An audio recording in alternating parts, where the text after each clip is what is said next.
Assalamu alaikum warahmatullahi wabarakatuh, everyone. Welcome to Be Dean. In this video, I'm going to give you these 3 tips to take full control of your life.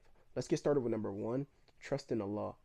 I remember when I was at my lowest, and I remember reading a book saying that the devil will test you at your lowest. So I was expecting the test. I'm going through the test in itself, and it's not going my way. So I say, hey, I'm gonna do 100 rakats. But I know the devil is listening. So I tell the devil, if you block this blessing, then I'm just gonna still do the 100 rakats, or I'm gonna do double. That's what I said. I said I'm gonna do 50 rakats, but if you block this blessing, I'm gonna. And the devil can't block blessings, but I'm just trying to convince myself and try to do whatever I can.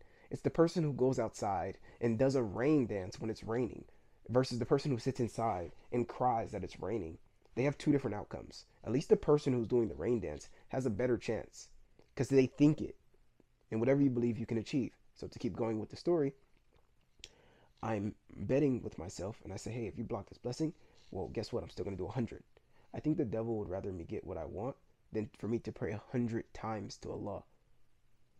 Because that's like, why would the devil want you to worship Allah? The main focus of the devil is to literally take you to hellfire with him, not to be worshiping the most powerful, the most high, the best, the most gracious, the most merciful. I decided to embrace Islam after so much soul searching, so much studying, so many questions, so many people in my ear telling me, no, this, you're an Israelite, you're this, don't believe that, God isn't real, we are reincarnated. So much knowledge that was all in my ear, and then I took it and I just threw it out. And then I opened up my ear again and I just only let the Quran in. And from that point on, my life has been better. And it has not been in the physical world better, meaning this dunya has actually only gotten worse for me.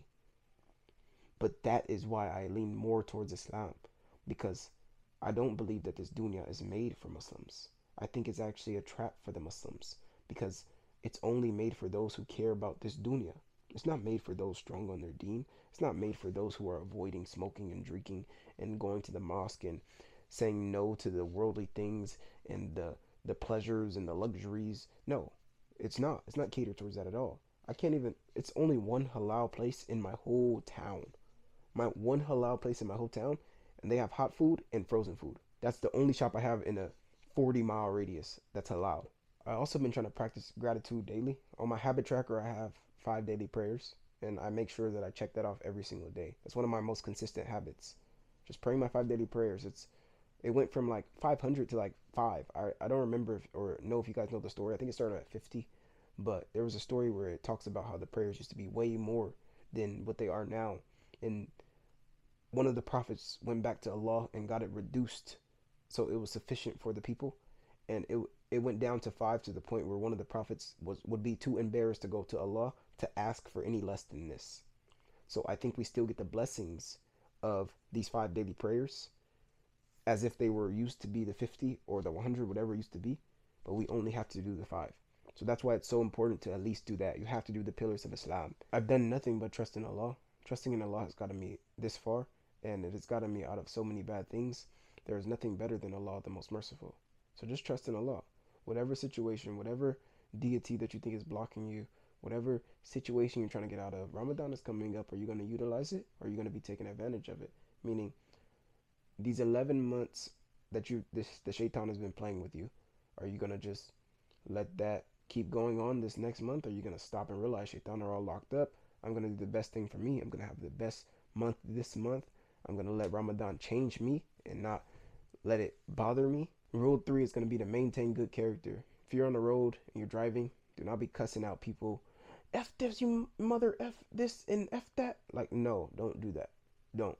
Like, when I see someone cut me off on the road, I either take a deep breath or laugh, because, hey, I would be upset too if I was rushing to work. I work for myself at 23 years old, alhamdulillah. So I don't have to go rush anywhere. And there's something that I found out by Alex Ramosi, one of my mentors. He said, rush is imaginary. And everything that you can accomplish will happen, just not right now when you want it to. But it will happen. Just not in this month. Just not this month. But it will happen. Rush is imaginary. He was like, everything you think, just put like a 5x timeline on it. Everything. And do 10 times more work.